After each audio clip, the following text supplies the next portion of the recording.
This conference will now be recorded. बिस्मिल्लाहिर्रहमानिर्रहीम। अस्सलाम वालेकुम डियर स्टूडेंट्स, उम्मीद है आप सब लोग खैरियत से हैं। हमारे आज के लेक्चर का टॉपिक जहां से हम शुरू करने जा रहे हैं वो है rectification of name of a company. Rectification का मतलब करेक्शन, दुरुस्त करना।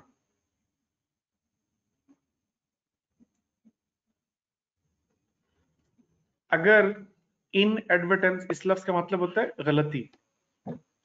अगर गलती से कंपनी का नाम जो रजिस्ट्रार के पास रजिस्टर्ड करवाया गया, वो गलती से ऐसा नाम दर्ज हो गया, रजिस्टर्ड हो गया कि जिसको लॉ अलाउ नहीं करता था। कंपनीज एक्ट कॉन्ट्रावेंशन हो गई है, वायलेशन हो गई है, ठीक है। और ये सब कुछ गलती से हुआ है। किसी भी तरह देखने वाली बात यह है कि वो नाम जो रजिस्टर्ड हो चुका है वो अलाउड नहीं था, परमिटेड नहीं था कंपनीज एक्ट के तहत। तो इसका मतलब है कॉन्ट्रावेंशन ही हुई, वायलेशन ही हो गई, खिलाफ वर्जी हो गई कंपनीज एक्ट की, कंपनी लॉ की। तो या ये, या फिर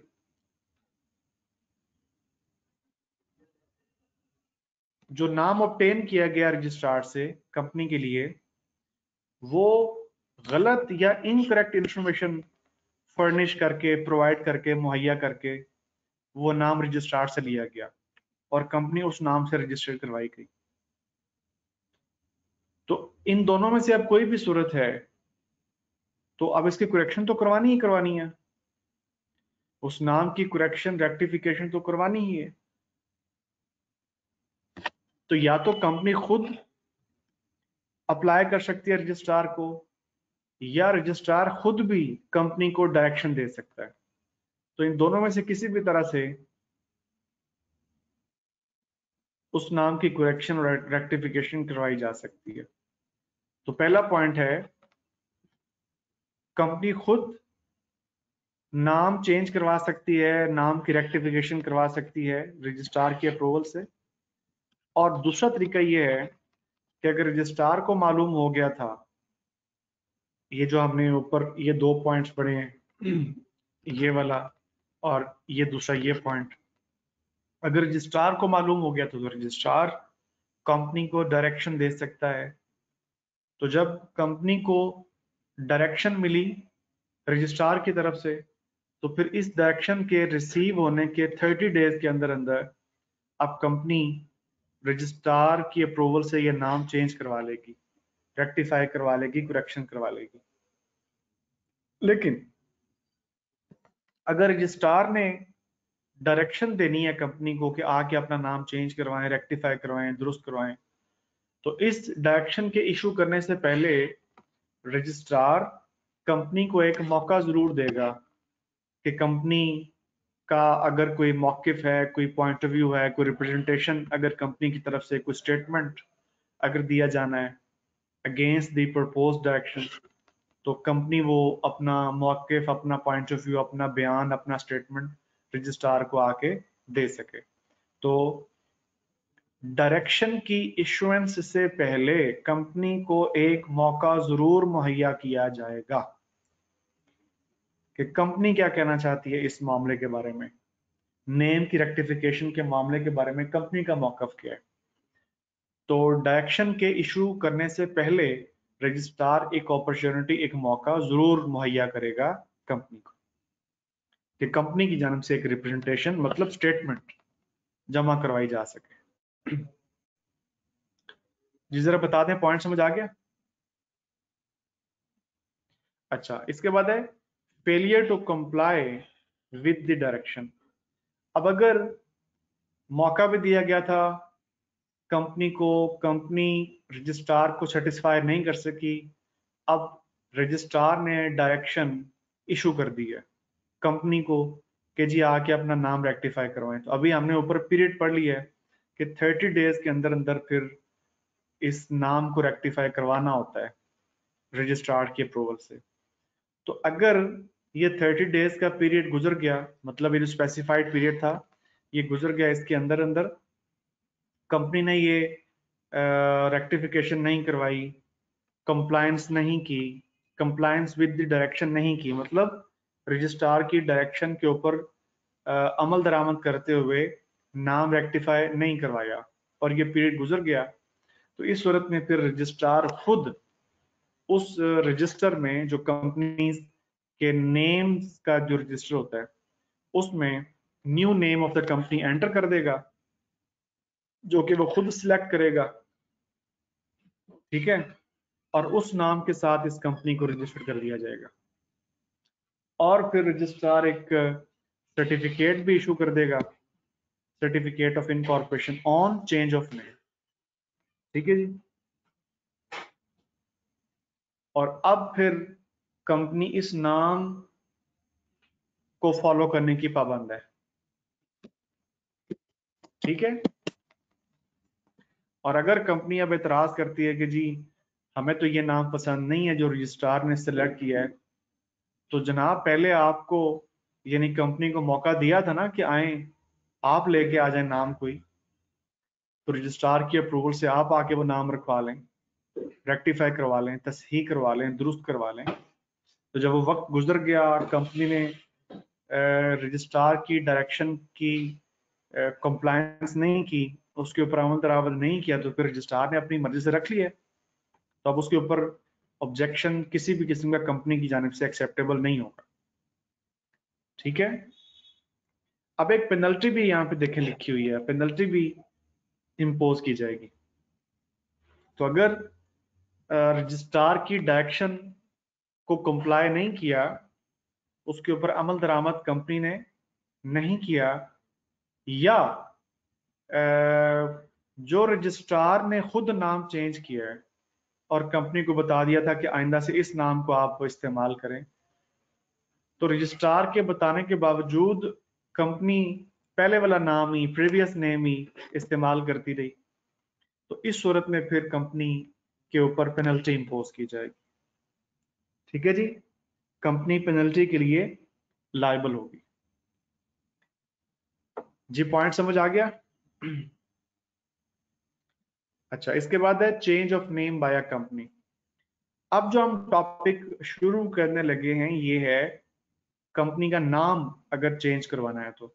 अब आप सोच रहे होंगे अभी थोड़ी देर पहले भी तो हमने यही पढ़ा था, तो यार वो जो अभी टॉपिक हमने खत्म किया है वो था रेक्टिफिकेशन, यानी नाम को आके दुरुस्त करवाना, तो वो वाला टॉपिक था। अब हम जो पढ़ रहे हैं वो है कि अगर एक कंपनी का नाम बिल्कुल ठीक था लेकिन किसी वजह से कंपनी का नाम चेंज किया जाना है, जो डायरेक्टर्स है वो कंपनी का नाम चेंज करवाना चाहते हैं, या मेंबर्स कंपनी का नाम चेंज करवाना चाहते हैं।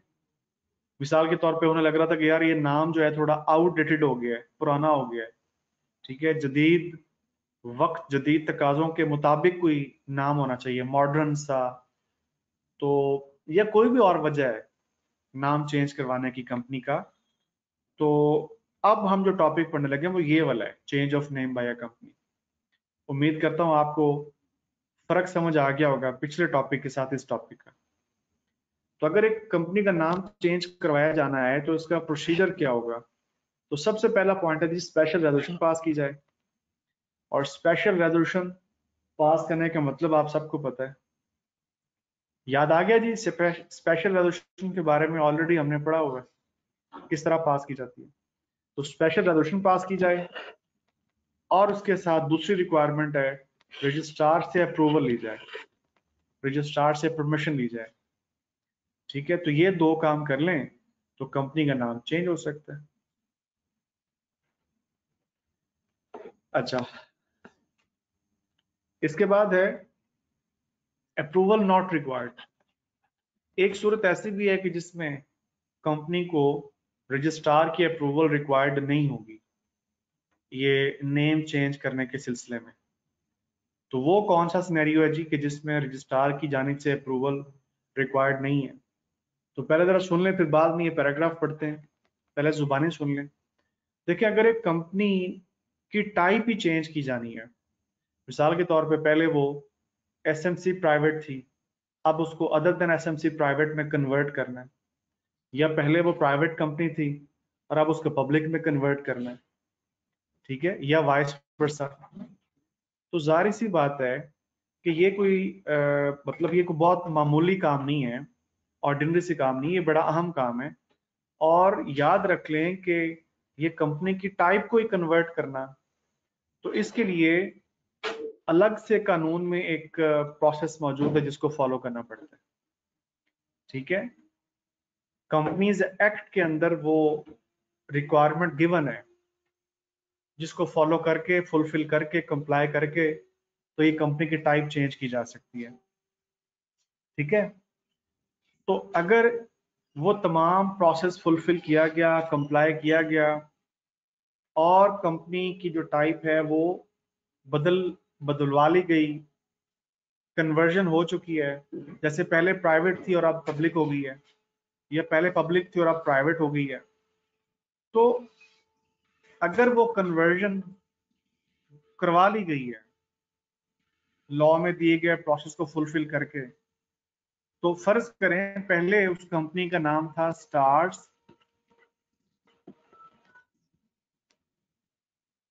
प्राइवेट लिमिटेड, ठीक है।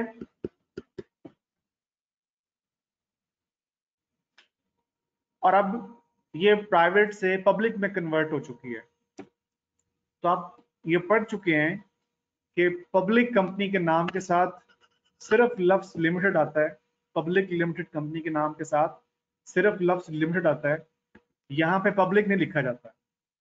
तो इसका मतलब है कि पहले ही इसका नाम था स्टार्स प्राइवेट लिमिटेड, तो अब डिलीट करने हैं ये अल्फाज, डिलीशन होनी है, लफ्ज प्राइवेट और इसमें जो पैरेंथेसिस हैं, ये जो ऐसे कॉमा से पैरेंथेसिस, इसको भी डिलीट करना है।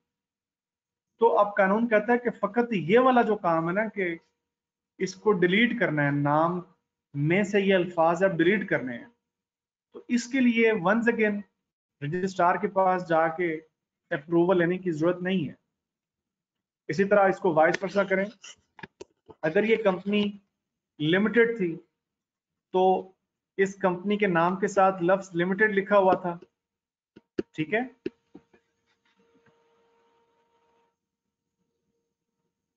पब्लिक कंपनी थी और अब इसे प्राइवेट में अगर कन्वर्ट करना है तो इसका मतलब है यहाँ पे अब प्राइवेट भी आएगा, तो प्राइवेट का वर्ड ऐड करना है।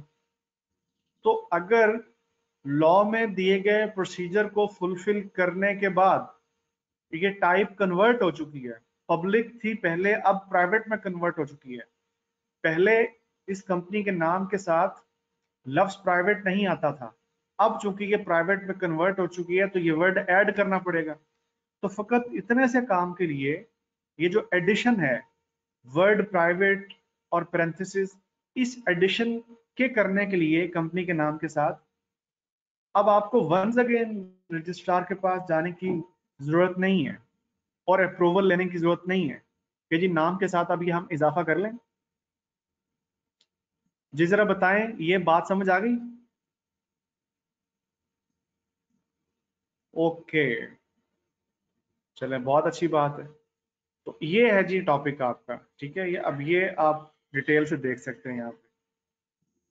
तो बस इतना सा जो काम है, यानी एडिशन करना है या डिलीशन करना है इस किस्म के अल्फाज का, तो आपको फिर से भागे भागे जाके रजिस्ट्रार से अप्रूवल हासिल करने की जरूरत नहीं है। वो जो कंपनी को कन्वर्ट करने की आपको इजाजत मिल गई है ना, उसी इजाजत की बुनियाद पे आप ये काम भी कर सकते हैं। अच्छा जी, इसके बाद है registration of change of name and effect there of.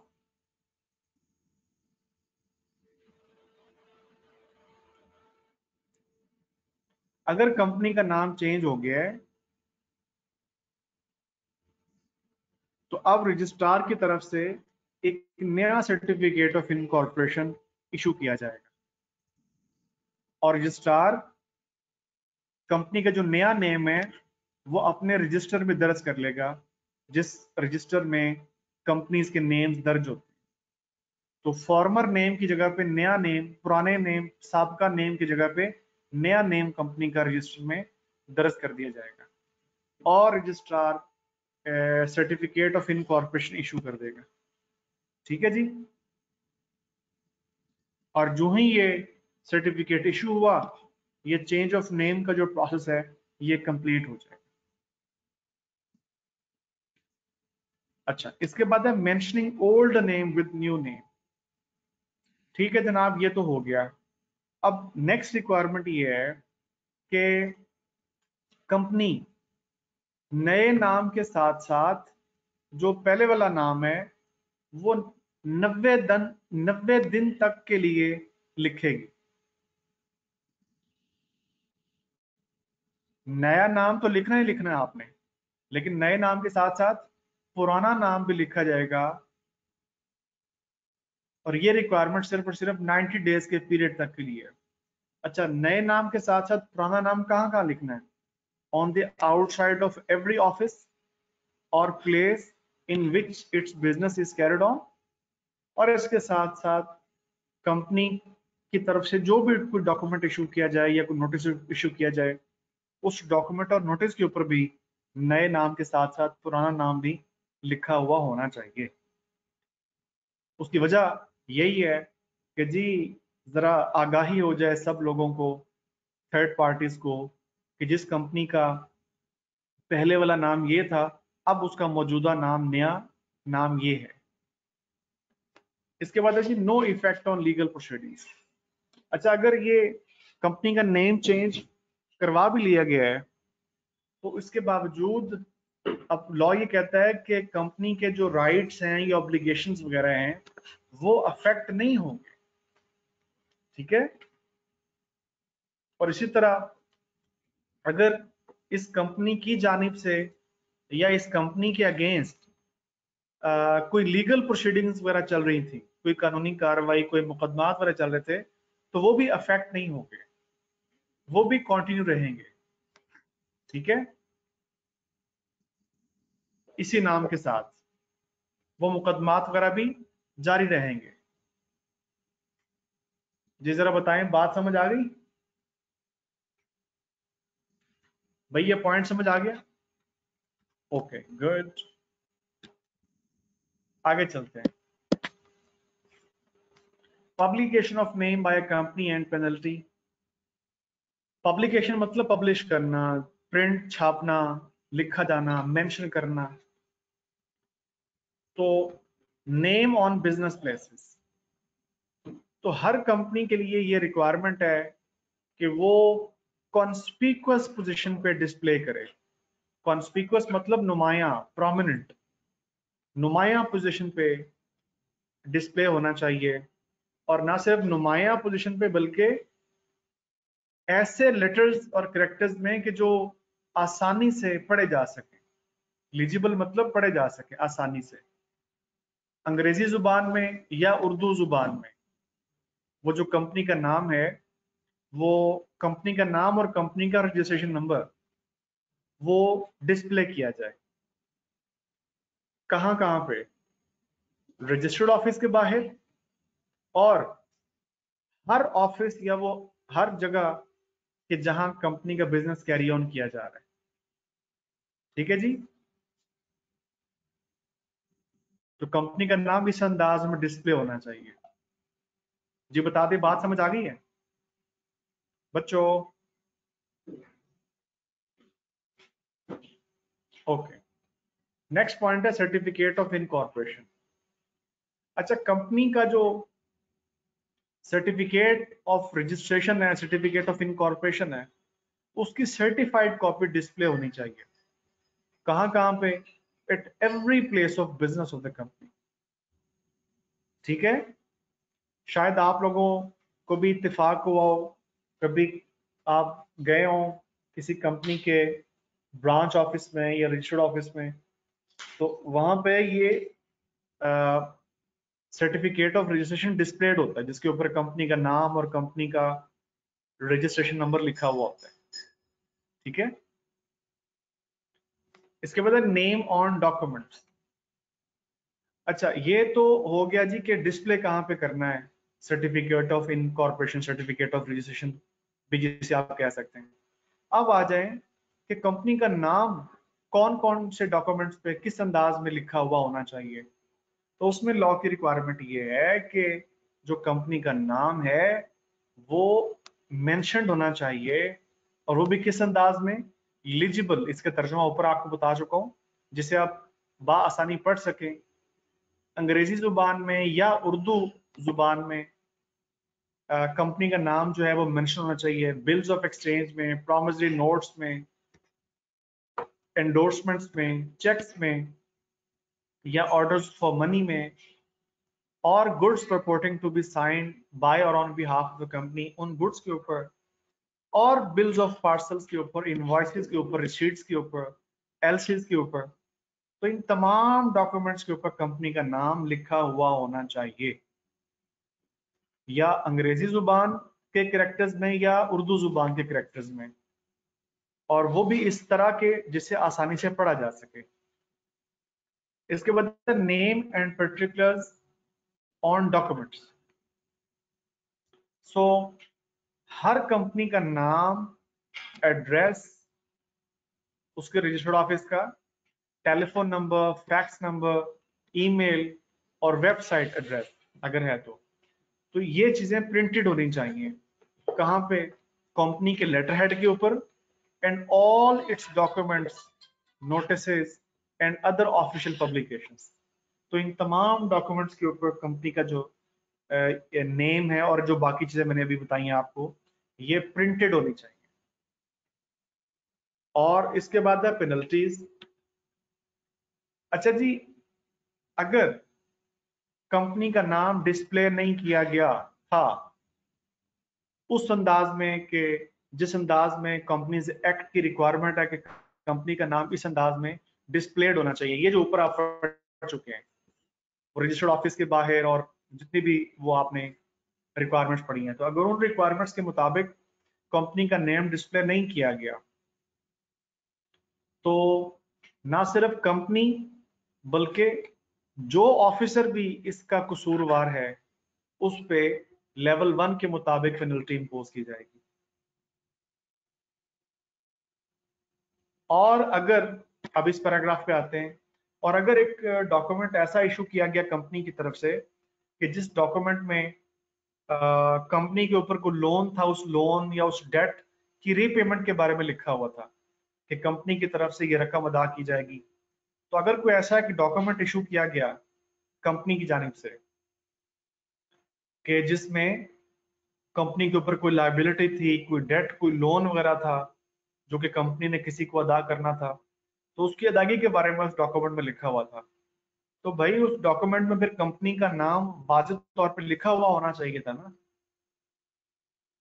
ठीक है, लेकिन अगर उस डॉक्यूमेंट के ऊपर कंपनी का नाम नहीं लिखा गया था तो फिर वो पर्सन, वो ऑफिसर कि जिसके उसके ऊपर दस्तखत होंगे, वो ऑफिसर फिर पर्सनली लायबल हो जाएगा, उस डॉक्यूमेंट में लिखे गए डेट को रीपे करने के लिए वो फिर पर्सनली लायबल हो जाएगा। जिस भी ऑफिसर ने वो डॉक्यूमेंट इशू किया था, ठीक है, या उसे ऑथोराइज किया था या उसके दस्तखत थे उस डॉक्यूमेंट के ऊपर, वो अफसर लायबल हो जाएगा उस डेट की रीपेमेंट के लिए personally, unless due amount of debt is paid by the company. हाँ, बचत का एक ही रास्ता है, अगर कंपनी उस डेट की रकम को खुद अदा कर देती है तो फिर वो बच जाएगा और उसके ऊपर लायबिलिटी नहीं होगी, वरना जनाब उस डॉक्यूमेंट में लिखे हुए डेट को रीपे करने के लिए वो ज़ाती तौर पे लायबल हो जाएगा। जिस तरह बता दें, बात समझ आ गई बच्चों?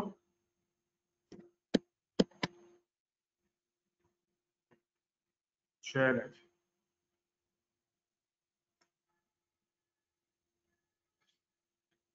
तो ये है जी आपका आज का टॉपिक, रेक्टिफिकेशन ऑफ नेम के बारे में, चेंज ऑफ नेम के बारे में। मतलब ये नेम ऑफ कंपनी का टॉपिक आज हमने मुकम्मल कर लिया। कोई क्वेश्चन हो तो प्लीज कर लें।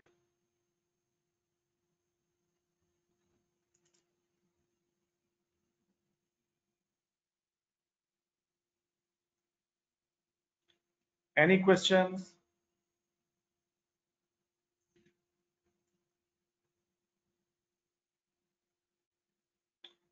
चलें जी, क्लियर है। शाम गुड, ये तो फिर अच्छा हो गया। चलिए इसको पढ़िएगा खुद से, जब याद करने के लिए आप इसको बैठें, फिर भी कुछ जहन में क्यूरी हो तो व्हाट्सएप में पूछ लीजिएगा। नेक्स्ट टॉपिक के साथ इंशाल्लाह कल फिर मिलेंगे, तब तक के लिए अल्लाह हाफिज।